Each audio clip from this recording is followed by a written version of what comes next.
at the University of Virginia in the Department of Orthopedic Surgery, and I'm joined by two of my senior partners and mentors, Adam Shimer and Joshua Lee, and our clinical fellow, Justin Williams. And tonight we're going to talk about technology and complex spine surgery. Is it helpful? Is it just hype? And speaking personally, as somebody who did not use a lot of enabling technology in training, I've been able to come to UVA and through some of the education provided by my partners, see how it can really advance care in certain scenarios. And so I'm grateful to them for being mentors to me in that. So we're going to start out with some cases and just go through some of these examples where technology can deliver that maybe that elevation in the level of care we provide. Dr. Lee, you want to take it away?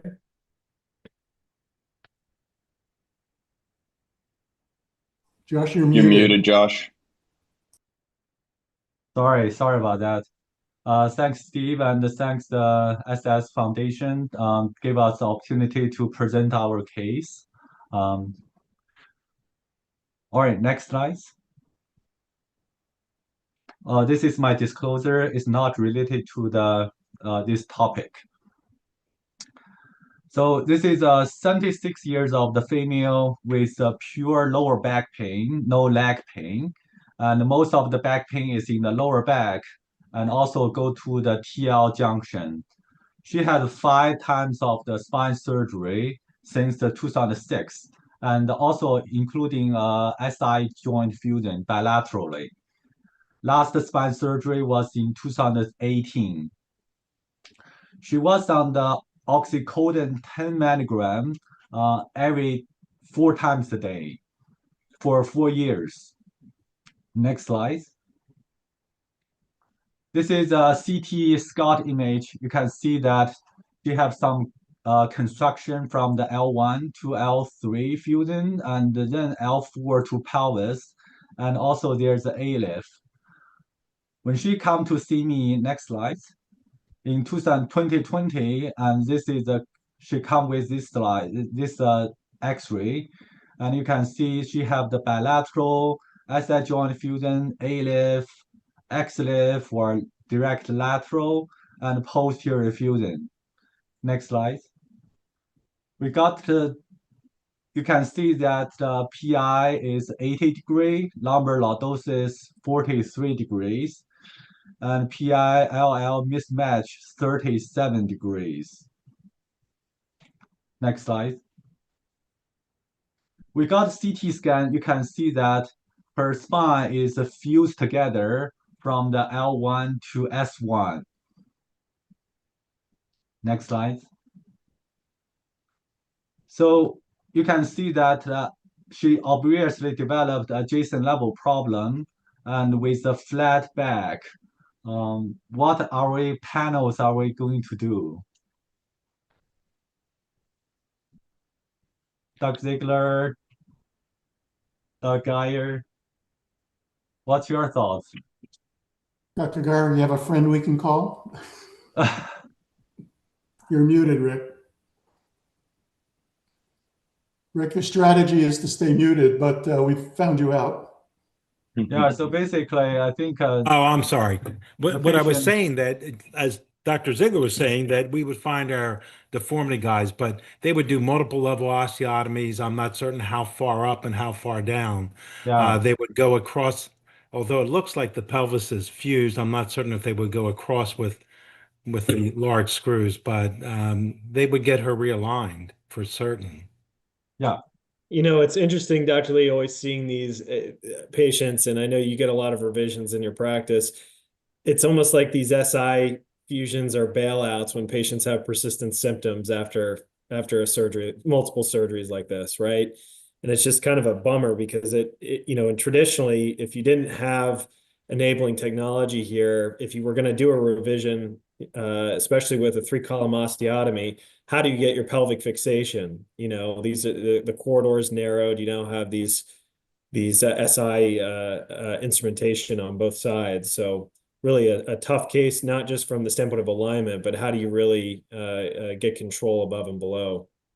Yeah, and it looks like And they what's had more amazing, Steve, is to see how many procedures this poor lady had, one after another, doomed to failure because they didn't even look at the alignment. And you know, I listen, I'm not criticizing the doctor because when I first started, we didn't look at the alignment either. And I'm sure I left many flatbacks, but I didn't leave them as bad as this. I might have done a 1 or 2 level until we learned about lumbar lordosis. But it's really pathetic that you see so many of these cases that need to be revised by both of you and our partners as well.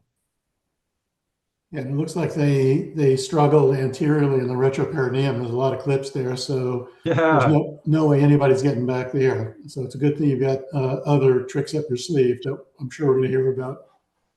yeah. The good thing is, seems like L5S1 is fused together.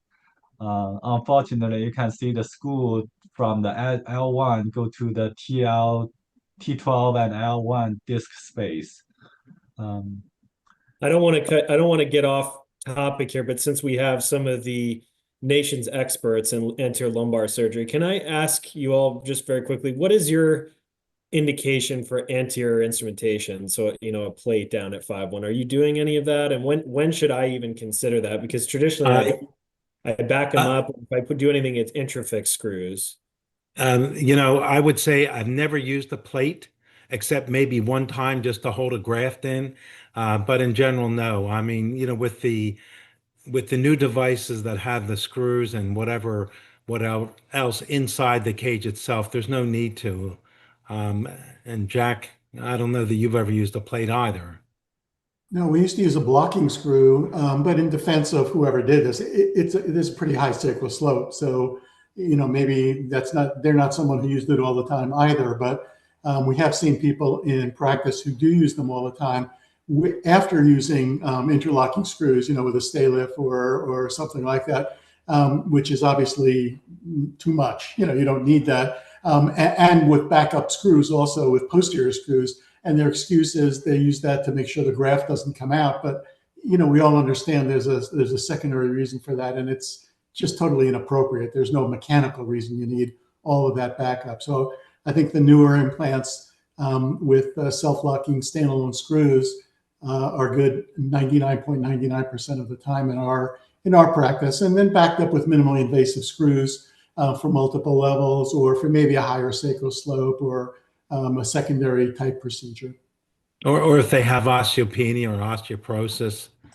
But we do a lot of standalone anteriors, and we've used the BMP with uh, rafts that have the integrated screws, and knock on wood, they've done fine. And even though these plates look like they're flush against the front of the spine, you know they're not. It's just like the anterior cervical plates. As much as we try to get them as close to the cervical spine, they're still sticking up, and they're bigger in the lumbar spine, and you know they're putting pressure on the vessels. I don't know. I just like things inside the disc space, not sticking out. Mm, good. Couldn't agree more. I'm glad because I have not used one. I've never thought about it. I was wondering if there was ever a time maybe I should consider it. So glad to know that I'm not missing something. Maybe a few RVUs. Okay, That's not why we do it. I that's right. was just going to say if your rep digs you out of the snow. That's right. Maybe then. I mean, there's just so much to discuss. I think your point on osteopenia, osteoporosis is important. I think that when you're contemplating a large reconstruction, particularly one that looks like it had some subsidence in the past, that evaluation of bone quality. And I was just going to ask Dr. Lee, is that part of your preoperative workup, along with, I'm sure, smoking, substance abuse, psychiatric comorbidities? I mean, the spine tells a story, right? You hate to judge a patient, but clearly this patient's had back care for a while. But speaking to bone quality or bone density, do you do anything for your large reconstructions, Dr. Lee? Yes, if I consider a patient need like T10 to pelvis deformity correction surgery, the first thing is I will check on their DEXA scan and to see whether they have osteoporosis or not. If there is osteoporosis, it's no go. At least treat for the tail for 6 months at least. Um, if the patient have osteopenia, it's depend on how close to the 2.5. If it is about 2, I still want to have the patient have some of the for tail treatment before long, big surgery. Now, let me throw this out. Are you looking at Hounsfield units? Because we've been doing both recently with our disc replacement patients. Most of the time they correlate, and sometimes they do not. And the way it was described is to me that with the DEXA scan, you're measuring the shell of the bone, that is the outer cortex. And with the Hounsfield units, you're measuring the cancellous bone. And I recently had a young patient, very, very muscular guy in his early 30s. His Hounsfield units were like 300 and normal is 140 plus or minus 50. But his DEXA scan showed that he had like minus 1.3 or 1.4 Hmm. on his T scores. And if you looked at his CT scan, you'd see very, very dense bone, cancellous bone. His cortical bone didn't look so thick, but this kid had monster bone. And yet you see these big differences. So I'm just curious if in the deformity world, does that help you to look at the Hounsfield units? And most of time I do not. I would just look at the hip DEXA scan, the score. Um, I've found but Hounsfields to be very helpful personally, but the only thing I look at DEXA for is to get insurance authorization for anabolic therapy. Unfortunately, the Hounsfields are just best reserved for screening and then giving you some assessment of that particular vertebral body. And in my mind, a risk of subsidence and then your instrumentation in the back. But I agree. I found DEXA to not be particularly helpful, with the exception of getting insurance to provide coverage for the anabolic agents. And has that gotten it any easier to get Forteo approved? It used to be not so easy. It's an expensive drug. Has that softened up? yes, we sometimes we have to collaborate with endocrine doctor and argue with insurance company. We do a lot of P2Ps. So I what'd you think wind up? sometimes you just go through the motion and do what you can. I mean, sometimes they end up using cheaper, less effective medications, and you just kind of, as rigid as we like to be on these thresholds, sometimes you're faced with a problem like this and a patient's miserable and you got to make a decision. Forteo is not an option. Well, what Um, what about augmentation of screws with cement? Do you do that often? Or in the case where you can't get them the right drug? yeah, I think that it's like proximal junctional issues we've been through. Like what's new, what's old is new again, right? I mean, it's like we kind of keep doing the same things. I went through a big period of augmenting UIV plus 1 and 2, and then just the upper instrumented vertebra. And I found no combination predictably prevents against either pull out up top, mid construct failure, or proximal junctional failure kyphosis. That's in my experience.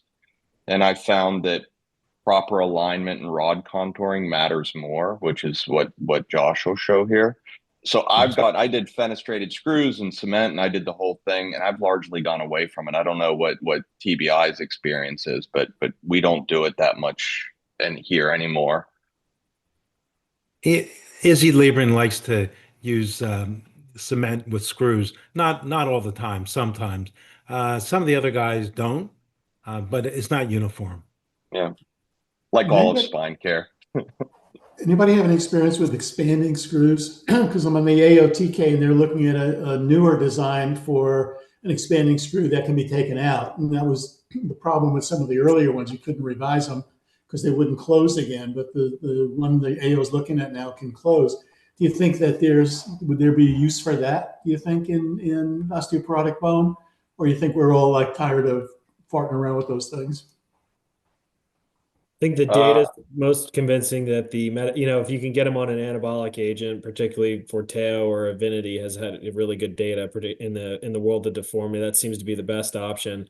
I was not aware that there's actually a removable system now. That was always my concern with using those, is how do you revise it if there's a problem? I don't know. Dr. Shimer, I didn't mean to interrupt. You have experience with those?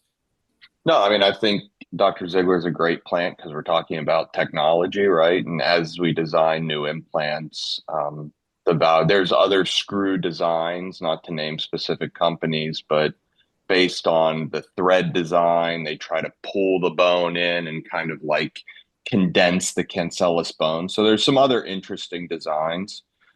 Just like remember HA coated screws. I mean, I think we've Mm. kind of been through a lot of screw technology.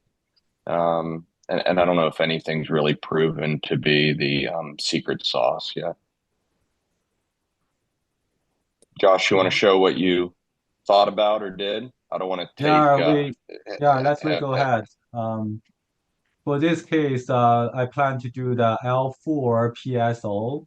I use robots assisted for school placement. The reason is that the patient have 5 lumbar surgery. The anatomy already distorted. There's no bony mark for me to place the freehand screws. And also you can see that there is a bilateral SI joint fusion screws, and to place the S2AI screw is very, very hard. Next slide. And you can see our planned S2AI screw is very close to the bilateral, the 2 big SI screws. Next slide. So I do not want to waste a lot of time, energy on the screw placement. I'm going to focus on the L4 PSO.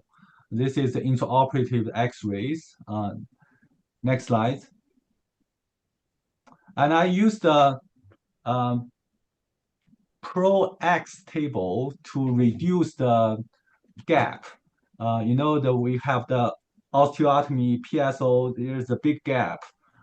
So I use that table. This table not only can flex, but also can do extension. And it can do it controlled, graduate osteotomy close.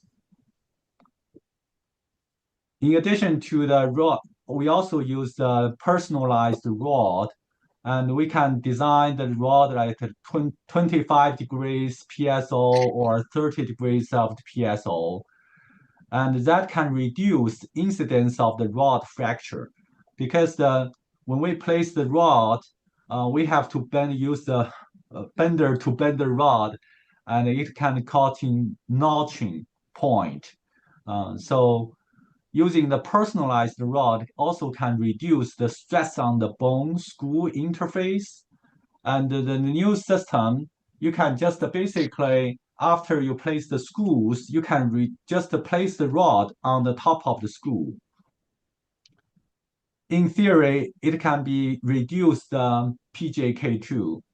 And you can see this is the intraoperative X-ray. We can reduce the gap, and we got about 25 degrees of the PSO lordosis. Next slide. This is a post-op CT scan. You can see that from T12 to S1 is about 73 degrees. And compared with the pre-op, is much increased from the L4 PSO. And the red arrow to the osteotomy side, you can see that the osteotomy side almost reduced. Next slide. So this is the final construct. You can see that I placed a dual head screw in the S1 and also in the L5 on the other side. We have placed the S2AI screws. Next slide. This is the standing up X-ray. Next slide. And you can see, compared with the pre-op, our plan is 25 degrees of PSO, and post-op X-ray, you can see there's similar change as our plan. Next slide. So this is the parameters, the pre-op plan and post-op. You can see the lumbar lordosis is very close to our plan. Next slide. The patient so far is very happy. It's 5 years after surgery. We have a very good connection. And last month, we get together, have dinner together. The red dressing is the patient and the patient daughter and the daughter son-in-law. Next slide.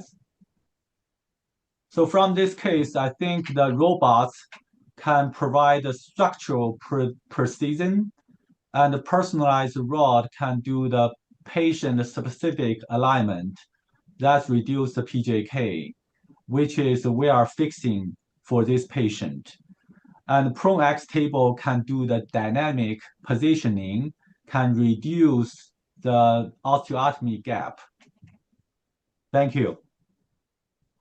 Gosh, that was a beautiful result. So you did all your preoperative planning. You knew exactly how much you needed to get. You had the rods pre-made before. Is that right? That's right, yes.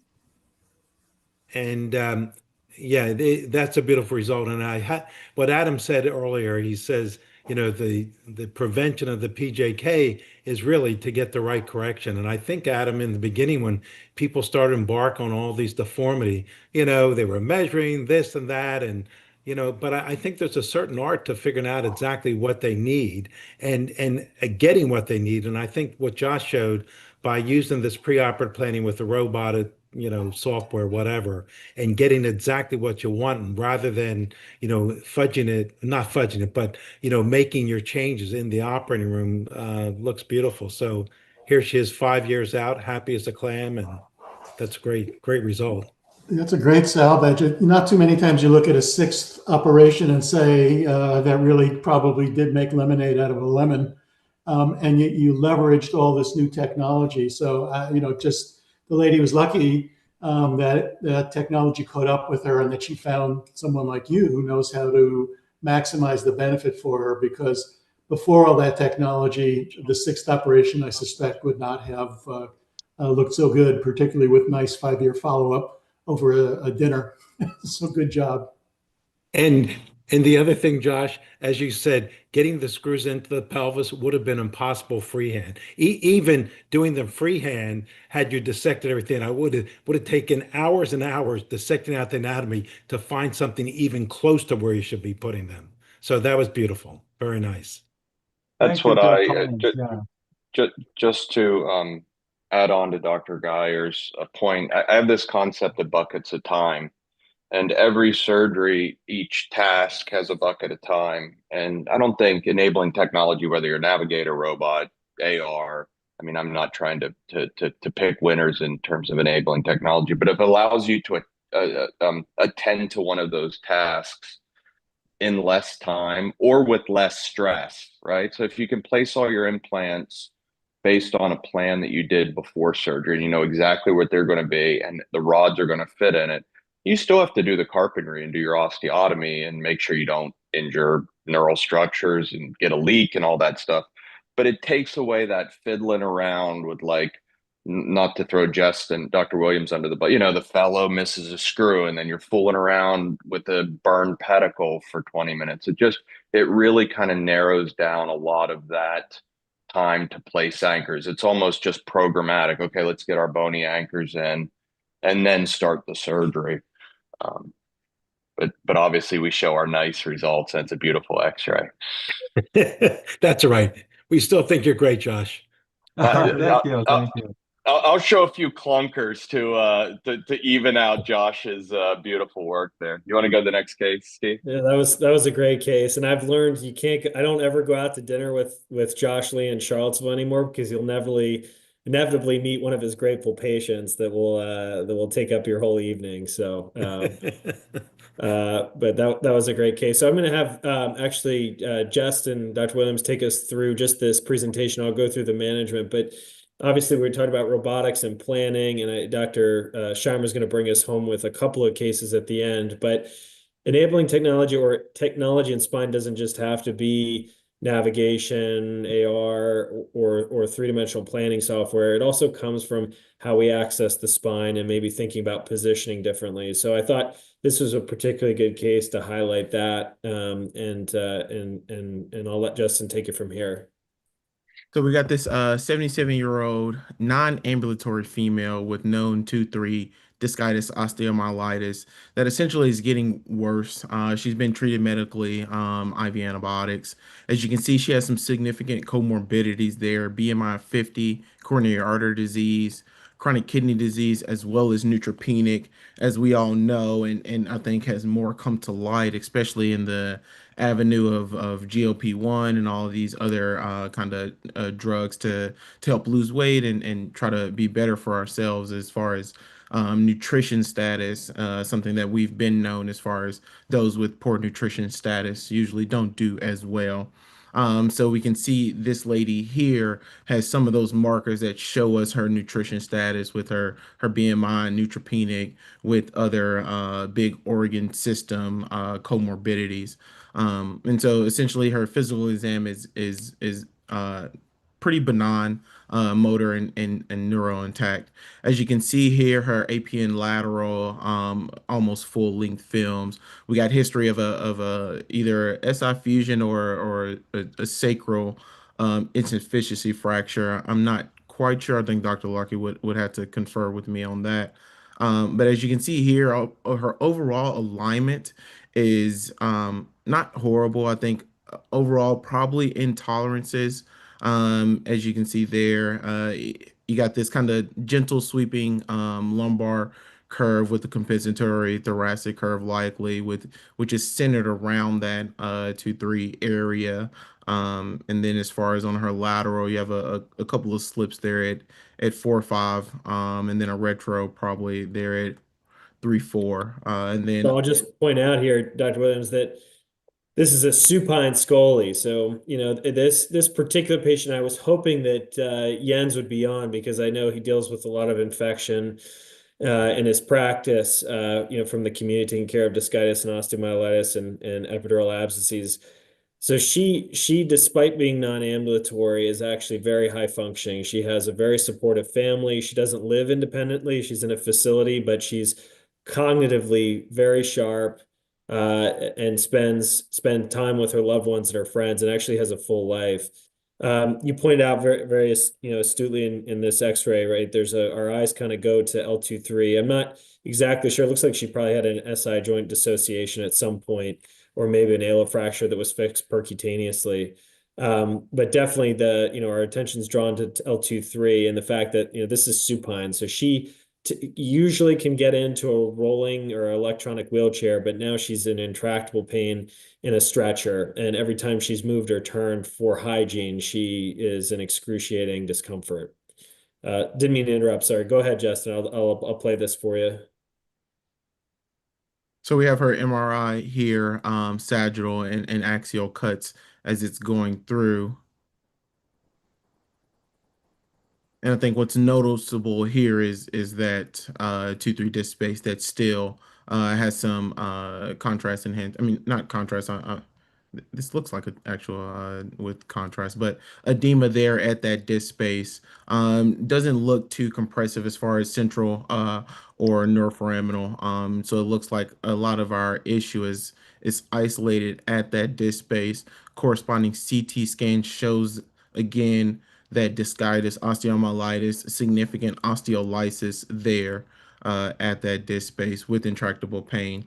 No significant soft tissue lesion associated with it or epidural abscess. Thanks so much, Justin. Yeah, so that CT scan I think was very illuminating because it shows the degree of bone loss here. And she really is having mechanical symptoms. So she's got a persistent infection that's failed medical management, and she's got bone loss to the point that she has loss of her anterior middle column support. So given her medical comorbidities and her body habitus, I was very concerned about how actually to go about managing this. Her soft tissue envelope was such that if you were to address this all from a posterior approach, it'd be a pretty large incision. And as you mentioned very correctly, she does have nutritional issues. There's wound healing issues with this particular body habitus. So I know Jens is not on, but are there any thoughts? You'd like to debride her anterior column and get some structural support. So probably a lateral approach or some lesser invasive posterolateral extracavitary approach to it to clean it out, get some graft in, and then do some posterior instrumentation would, I suspect, be the direction you're looking for. Yeah. Yeah, I think lateral would, although it's not going to be easy, but it's certainly the lesser of all the evils. It's a minimally invasive approach. You could probably debride it. The question is, can you get enough structural graft in there, as Jack said, and then follow up with perk screws? Yeah, that's a good I thought. think it's interesting to look at this and think, I think a lot of us surgeons would say, "Oh, I'm treating this medically," until ID and medical doctors torture me enough to take it, Yeah. just because it's a pretty sick lady. There's a lot of bony erosions, and I'm sure Steve's going to show really nice reconstruction. This is a sneaky tough problem to manage, and one that you can get a nice lateral cage in there with some sort of screws and it falls apart. And I wouldn't be surprised. So I think this is one, if she's neuro intact, that I make them, I get disc space biopsies. Now, it might never work, but I think this is one that you absolutely have to convince yourself you want to take her. And I know Dr. Lockey did that. And that's not speaking to technology, but this is a tough problem for a non-ambulatory 77-year-old. Yeah, I think that was you're absolutely right, Adam. We tried to push back and do another round of medical management. She had done 6 weeks of vancomycin and unfortunately had failed. And I was hesitant to offer surgery given her ambulatory status. But she was she had such a full life outside of that particular health status that and she wanted to proceed with something. I was worried about doing lateral, traditional lateral with her because maybe y'all are more experienced, but with this body habitus, I worry about one, right, the infection and attenuation of the ALL, and two, in lateral decubitus you can get rotation and potentially lose your orthogonality. She has a little calcification of the vessel, and with loss of the ALL, you really start to lose that barrier to the vessels. So I agree, lateral was how I was thinking. I was a little concerned though about positioning and our safety corridor, particularly in infection. I found that the ALL can often be out. So not to move things along too quickly here, but I did elect to do a lateral, and we did it in the prone position. Um, uh, Obviously, lateral's been out for a long time now, since the early 2000s, but considering access in the prone position is a little bit newer, and this is a great surgery for a variety of reasons, but for this particular patient, I think it really avoids the soft tissue dissection, as we mentioned. She's got enough comorbidities that a long surgery, a larger procedure, all posterior based approach. I don't know how we get through that without wound issues. She does have a large retroperitoneal corridor, right? Heavier patients always say for lateral, it's not necessarily prohibitive, and sometimes it can be a benefit because the retroperitoneal space is so cushioned with enough fat that you don't worry so much about getting into the bowel.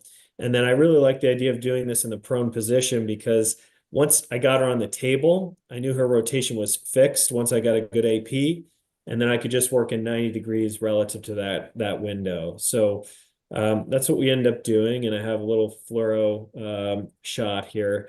You can see even on fluoroscopy, it was tough to really visualize where we were, but end up being able to dock directly at the 50-yard line, and she had enough bone loss. It was almost a hemicorpectomy. It's the largest cage I've ever put in, but we were able to do a pretty thorough debridement. And with this technology, right, we're at L2-3, you're not so worried about the neural structures, but you really are dependent on your neuromonitoring here to make sure that you're safe. And I always monitor saphenous. But I was able to get a good cage, and she did have an ALL attenuation, so I never do a lateral plate. But for her, I did. I didn't want to have any migration. until I got some posterior instrumentation in, and she was already prone, so that we went ahead and just perked her from the back. And I am glad that we ended up putting the plate on because you'll see at follow-up, the screw actually did end up breaking, showing some motion there, but she did go on to do well. So this was her immediate post-op. And then at 3 months, the screw on the lateral plate was starting to back out a little bit and it eventually broke, but she was able to get back into the motorized wheelchair, very happy, and no back pain, and cleared her infection. Her inflammatory markers normalized. So a good result for a tough problem for her. And Steve, how difficult was it to do the lateral? Was it still pretty deep on her? It was very deep. Yeah, it was the largest retractor that we had to order special in, which is 200 millimeters. Steve, any thought to doing longer posterior instrumentation, even if you didn't do the fusion the whole way up and down, just to get you a better mechanical advantage in someone this size? I'm sorry, say that one more time, Dr. Ziegler. Well, I was just it's kind of thinking to myself, I might have gone longer, even if I didn't fuse the entire posterior length of your instrumentation, just to get a better biomechanics and make your fusion a little bit more certain. Even if you had to go, take it out afterwards. If you're doing a perk, wouldn't be that much more morbid for the lady. But you got away with it. You got her to heal, so you did good. Yeah, you're absolutely right. I should have considered that. I traditionally will perk freehand with the Jamshidi on fluoro. Her anatomy, it was tough to see. I should have probably considered going longer. It didn't really occur to me at the time that I should have gone longer, but it would have helped her mechanics absolutely, and maybe increased our probability of healing. I was so focused from the onset on getting her on and off the table as quickly as we could, that I think that was where I prioritized our time, but certainly would have probably benefited her without too much morbidity in a percutaneous fashion.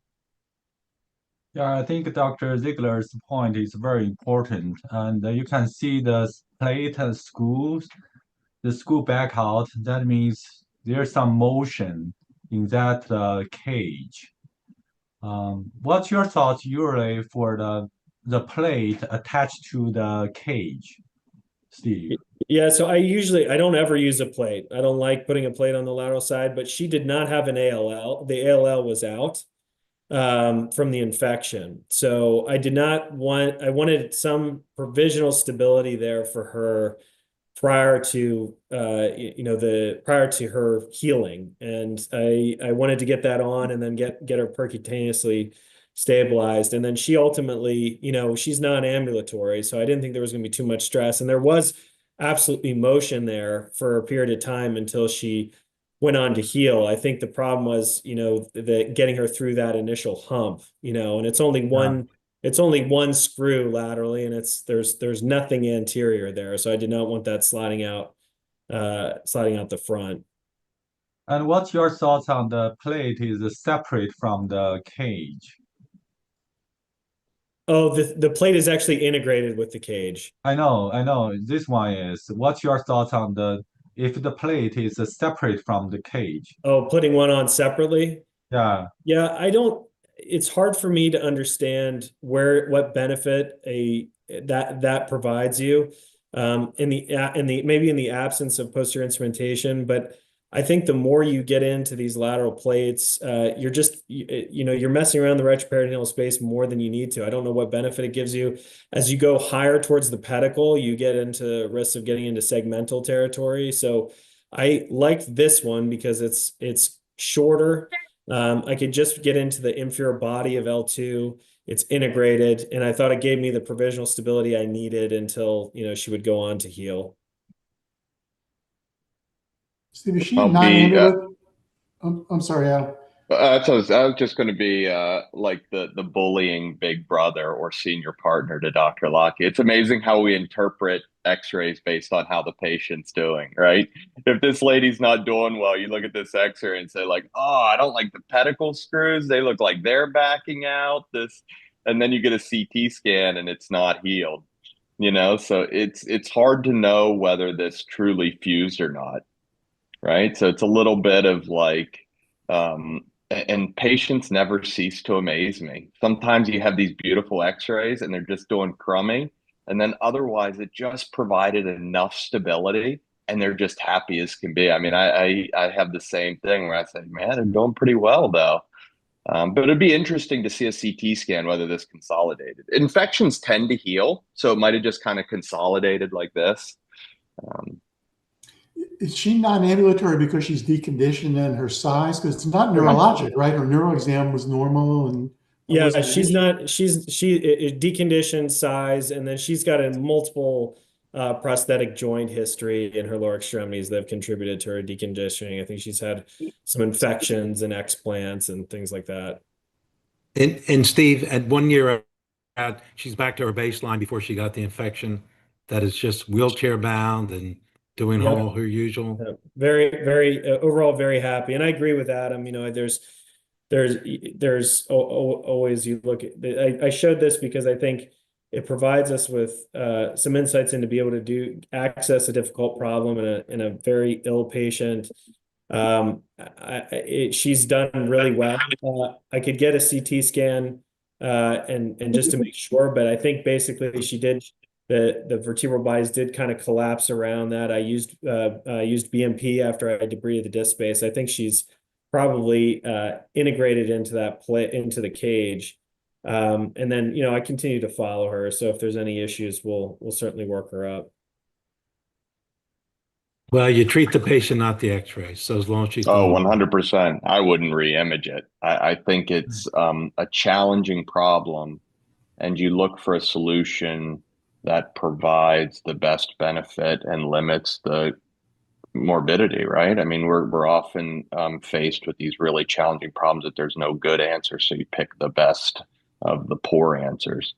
And I think if you did this open and tried to do a TLIF approach, and you know, you get a small footprint cage or try to get an expandable working around roots you can't take it. This is probably the best answer we have. And always better to have a happy patient than a happy x-ray. So Oh yeah, you did good.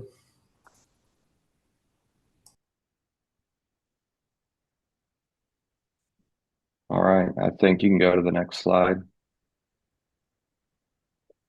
So my partner showed complex problems and how technology answers them. I always like simple problems. That's my preference. And this is a 2-level spondylolisthesis, low grade, but still with significant stenosis, both lateral recess and foraminal. So 4551, grade 1 spondy, with significant degeneration down at the 5-1 level. You can go to the next level. And Adam, the next slide. How old is this patient? Oh shoot, I had Roughly she's ballpark? 72, I think 72. Sorry, I had a little slide there. So she has foraminal stenosis here at 5-1 and a degen slip at 4-5 on the CT scan with associated facet arthropathy. You can go to the next image. Complaining of back and leg pain. These are parasagittal cuts that I think outline or demonstrate the foraminal stenosis, worse there on the right and on the left. And of course, failed conservative treatment, no other confounding factors, predominantly leg pain, radicular, not neurogenic. So I guess just opening up to our Texas back colleagues, what sort of options for this patient? Obviously, anterior alone, some combination of anterior and lateral, circumferential arthrodesis, all posterior interbody, right? We can attack this any number of ways. Endoscopic, I'll even throw that out there, right? A 2-level endoscopic foraminal decompression that'll probably take 8 hours to do, but sounds cool. Yeah, anyone have any?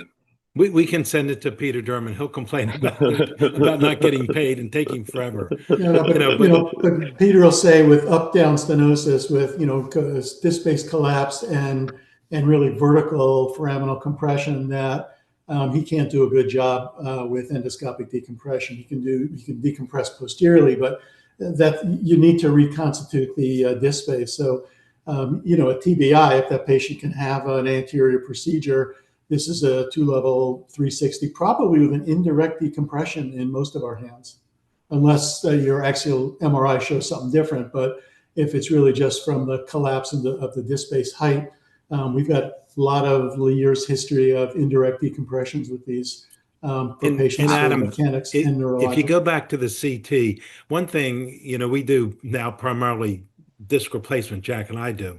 And if you look at the foraminal spur there on the right side, that used to make me nervous as all get out. But I have found with time that, and I would tell the patients, yes, we can do a disc replacement, might have to go back and do a decompression, but I've yet to go back and do a decompression for that. I'm not exactly sure why. I think that even though we increase the height of the disc, the nerve is still hugging the inferior aspect of the pedicle. And for some reason, if you go through the axial cuts, you'll see that they don't go all the way across. So as Jack said, this would be, an anterior posterior indirect decompression, 98 times out of 100 for me. With perk screws, yeah. So Yeah, and perk screws. retroperineal and perk screws, Yeah, up and out in that 24 hook hours. osteophyte on 5 was for the longest time a relative contraindication to anterior approach, because I always had this concept as you jack that disc space open, the 5 root is tethered on that spur, and I agree as I prefer anterior surgery more. I've found that rarely to be the case. I, like you, tell the patients, oh, there's, I make up a percentage. There's a 16% chance we need to come back and do a posterior decompression. That's how I do my science, but we rarely have to do it. I want to welcome Dr. Chapman. I feel remiss if I'm sitting here and don't say that. Welcome. Looks like you're busy. He's Thanks, in and Mike. out of the OR. And my penchant for this. I would say it's a great, quote, simple case, devil's in the detail. I would get a full-length X-ray, determine a sacral slope. The biggest mistake that I see being made is people go posteriorly is not restoring lumbosacral lordosis and getting a cumulative 40, 45 degrees lordosis between L4 and the sacrum. I would also make sure that this person, I can't determine the bone density or has good bone density. But otherwise, I recognize the strong flavor of the group for anterior posterior surgery here. Yeah. So I'll bring a little bit of a different flavor. You can go to the next. I think that's why we all love these collapsed discs and the associated sclerosis, right? You love the idea of it can tolerate any size cage you want to put in it. So this was, believe it or not, my first foray into this concept of single position lateral. And two to 5 is fairly reasonable to do a single position lateral. Anyone do 5-1 lateral approaches for an ALIF? Yeah, so this is my first and only. I'm showing you guys technology that I used once and was very, very hard. I had this concept of like, oh, you get between the common iliac vessels. I can figure that out. But this one humbled me. You can go to the next, I think it's the fluoro shots. So what ends up happening is you tend to drive this cage across the disc, right? Because you can imagine you're putting this in a lateral position. It's hard to get lordosis. So this is a combination of an O-lift at 4-5 with essentially a anterior longitudinal ligament release and a 5-1 single position or a lateral 5-1, and then robot assisted placement of screws with actual compression on those towers. What is your guys' experience on the ability to compress and distract using percutaneous systems? I'll give you my thoughts, but I'm curious to hear what the experts tell me. Hard. Hard. Really hard. You would Yeah. think that you could exert that force. They have all these cantilevered things. These darn, I got to watch my language. We're live, but those darn things do not compress or distract like direct pedicle screw compression and distraction do. I think if there's one thing that companies could figure out is how to get meaningful compression with a percutaneous system. So I think the final radiographic, I think we restored some lumbar lordosis on her. But No, you this absolutely did. This is a tough, and I have a little bit of a follow-up on her. So if you go to the next slide, all the cases we showed did well.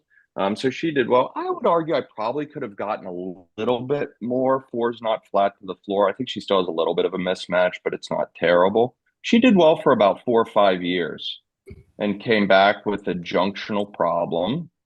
So I think I did her in 17. So she came back with some junctional level stenosis with a disc herniation. There's a small right-sided paracentral disc there that's not excellently represented, but she had predominantly right leg pain and an L4 distribution. This is fun because I get to ask people I don't normally hang out with their opinion. Decompression or discectomies above a fusion, what's your experience with that? So will you do a laminectomy or a hemilaminectomy above a fusion? Absolutely.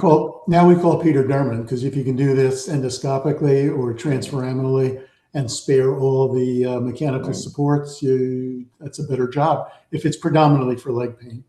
Yeah.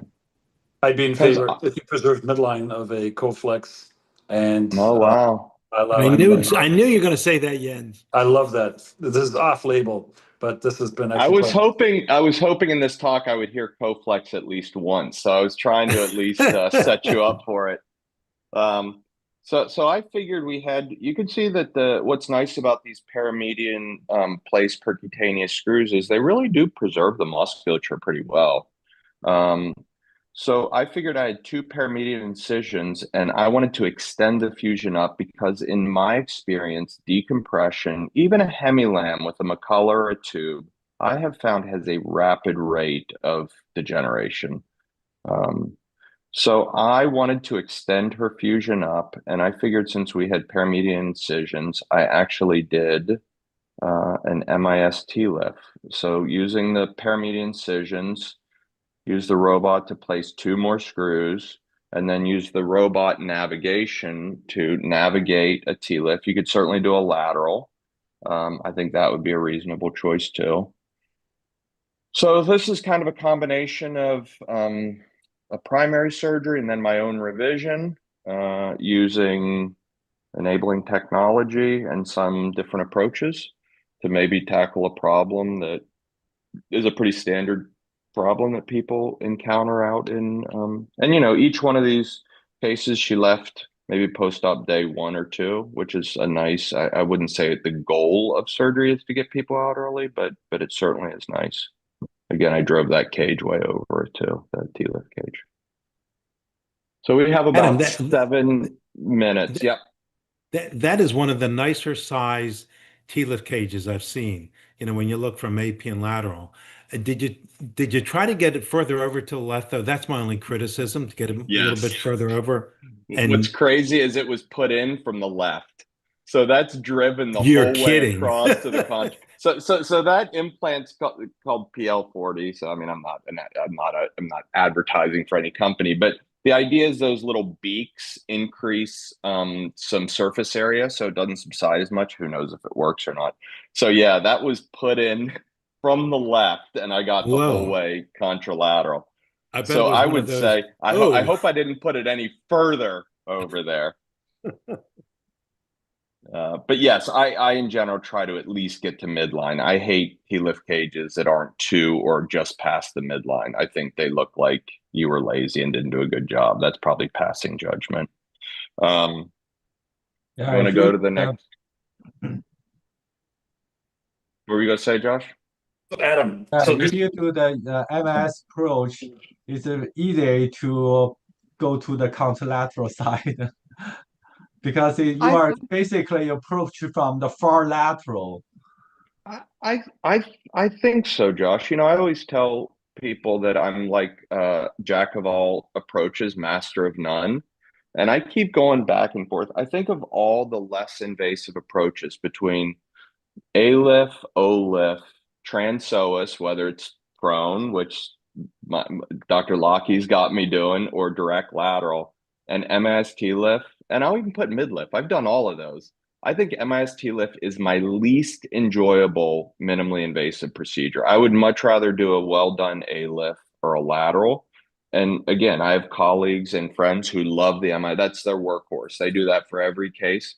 But especially in a training environment, it's really hard to teach an MIS TLIF when you're not looking at it. And Do you guys, what's your experience with MIST lifts? One of our partners does them, and he's the only one that does them. Yeah, And this is out of 25 surgeons. yeah. I think you have to make it your thing and be Yeah, good at and it. that's his thing. That's what he does. But the fellow's looking at the back of his head, or anybody else who's interested in watching it is just looking at the back of his head. Yeah. Whereas ALIF and lateral, I mean, the fellow does it's just a much more collegial surgery than an MIST lift. So I think, yeah. So this is a 73-year-old guy. We'll finish this case up. He had a fusion 3-1 in 2014. He's got esophageal cancer and a cardiac disease. So he had this 4-1 with an interesting construct. This is a young Dr. Shimer. I think this is a couple years into practice. I don't know why I did a T-lift at 4-5 and left 5-1 without an interbody. It was an interesting choice, but I'll take ownership of this. So he has haloed screws down at 1, and he's got significant adjacent level degeneration with retrolisthesis of 2-3. His vessels look like he's not the healthiest guy, and he's not, but he's a big Grateful Dead enthusiast. He's actually a pretty cool guy. And this is his MRI. So he has root condensation there at 2-3. So I would argue severe stenosis. I think he has some degree of stenosis down at 5-1. The two levels 3-4 and 4-5 have fused on the CT scan. So he has a 5-1 pseudo, 2-3 degen with stenosis, and has failed conservative treatment. So, And what's his issue, Adam? Is it back pain or is it neurogenic claudication? Okay. Yeah, neurogenic claudication. Nearly all can't stand or walk. Relief with lumbar flexion. Do you have the axials? Was 5-1 as bad on axial as the 2-3? I don't think I do, although I have a Milo there that I think it's something, but even more so, I think 5-1's a pseudo, and I have a hard time leaving that just emotionally. Like I think his primary, I think his primary symptom drivers is 2-3 stenosis. Dr. Well, Chapman, Coflex 2-3. As one of our partners would say, symptom specific surgery for the patient. In other words, treat their symptoms. And he may just ignore that pseudo and treat 2-3. So my first pitch is, thanks for setting me up for that, is I would always look at the thoracic spine also, make sure there's no myelopathy. He has the dried disc, the vacuum disc phenomenon that goes all the way to the upper image. So I'm always worried about missing something like that there. And again, standing x-rays, the L5S1 is a non-union. I would consider him probably for a T9 to pelvis fusion with IDO at whatever that is, L2-3 or so. I can't count the levels right now. Yeah. I feel very comfortable with that. I'd probably give him a quad rod construct at that L1-2, L2-3 thing. My problem with these serial MIS surgeries is I should ask one of my fellows to put this together as a meaningless retrospective series. I have an army of people who look like they've been Uzi'd left, right, through the belly, percutaneously through the back, a little midline incision here and there. And in the end, what's the salvage? A single big midline incision, 3 days hospital stay, and out of there. And fait accompli. Comprehensive decompression, comprehensive. That's my pitch. And because again, the artistry, the technical wizardry, no question, you guys are phenomenal. Doing a prone position, L5S1, yoy, yoy, yoy. Kudos to anybody who is willing to do that. But it's just the signature, the genetic signature of this patient, or whatever it is that drives this vacuum disc phenomenon, is not going to be absolved with another 1 or 2 level quote MIS surgery. A single definitive surgery and getting the best possible rostral and caudal fixation. Pelvic fixation, obviously, in a multi-level fusion is a big deal, and probably nowadays increasingly drilling down and fusing the SI joints. Thanks for setting me up. What's the downside to just treating the symptomatic 2-3 level? Like, The longer you see the patients, the Jens more. just explained it to you. Everybody No, needs. I understand Jens's point, but the other point is small surgery, one level, treat L23, 77, not that healthy. Like what I think that's not an unreasonable approach to just going, like Rick said, symptom specific. Longer lever arm, the more this will fail, the more you go long. Again, these patients and most regional MIS surgeons here don't like to go to the pelvis, though, don't like to go to S1 because they know it just loosens up. So this is just, again, cantilevering and one thing after the other. One definitive surgery, go for it. If he's that sick, I would just give him a decompression at that level, but this is going to keep churning. So I'd offer him after medical rehabilitation and clearance, they probably pending thoracic spine imaging, T9 to pelvis fusion. I'm always very careful about telling my patients it'll be one definitive surgery, because, I mean, I think that you're either a picker, you either do one level at a time, or you believe in T9 or T10 to pelvis. And it's interesting. There's two very different, it seems like, surgeon makeup. We in our department tend to be a little bit of selected fusion, selective decompressions, and some of our colleagues across the aisle, everyone gets 10 to pelvis. And I actually understand the rationale of both, but it's funny. They're definitely two different opinions. Now, with that said, I'm going to show you a T10 to pelvis, but you want to go to the next? You want to go to the next slide? So I think there's a couple things here. Adam, I love you. Adam, I love you, buddy. This was awesome. I'm proud of you. Yeah, send it, present it next year when there's PJK above that. Yeah, maybe. I hear you. I think he's still actually hanging on to this construct, though. This was done a few years ago. Now I would probably do a 5-1A lift. I think it's a little bit better of a foundation, particularly at the end of this. But if you have good pelvic fixation, I think a T-lift is still a fine surgery. It's all done posteriorly. This is done in one setting that's not terribly long. This is probably 5 or 6 hour surgery. So I presented this not only for technology, because these screws were this is back when I was using navigation assisted. These rods are pre-bent rods, and he had preoperative planning for his intradiscal osteotomy at 2-3. I just call it a T-lift, but we got some correction through it. But I think you could just as easily say, I'm going to do a 2-3 lateral and extend him up one level. And he could have maybe gotten by just fine with that as well. We'll never know. We'll never know. I'll let you know next time. Adam, Josh, Steve, you did a good job. These are nice cases. We had a good discussion. I think you accomplished your purpose. You showed us the value of high-tech helpers, but a lot of it all goes down to the understanding of the process and different philosophies on how to get patients better. But this is, there's not a lot of black and white in what we do. There is a lot of gray, unfortunately or fortunately, because it makes it a more interesting life for us. But thank you very much. I want to also congratulate Dr. Chapman on his team getting to the Super Bowl. So we're happy for you. All right, Yes. everybody.